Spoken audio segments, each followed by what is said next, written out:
यो भिडियो हेर न भने यो भिडियो हेर न म होइन यसै भन्दिनँ नि बार्सलोनाको फेभरमा जहिले पनि रेफ्री अगेन्स्टमा हुन्छ लालिगाको रेफ्री करप्ट छ भनेर म यसै भन्दै होइन क्या म होइन यो फोटो हेर न होइन यो यो यो फोटो कहिलेको भन्दाखेरि होइन यो फोटो चाहिँ हाम्रो बार्सलोना भर्सेस अल्बासितेको गेम हुँदाखेरिको लास्ट मिनटमा जुन हाम्रो जेरार्ड माल्डिनले हेडिङ सेभ गरेको थियो नि हो त्यो बेला गोल छिर्यो भनेर सेलिब्रेसन गरिसकेको थियो कि अहिले होइन तर माल्डिनीले हेडिङ सेभ गरेपछि सेलिब्रेसन रोक्यो यसको अनि लुकाउन त सकेन नलुकाइसकेपछि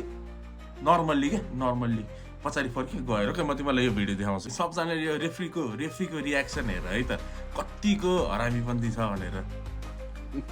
हेर है देखे होइन यस्तो चुटिया भइसक्यो नि लालिगाको रेफ्री होइन त्यो दिनदारै त्यो त्यत्रो क्राउडको अगाडि त्यत्रो क्यामेराको अगाडि गरिदिन्छ क्या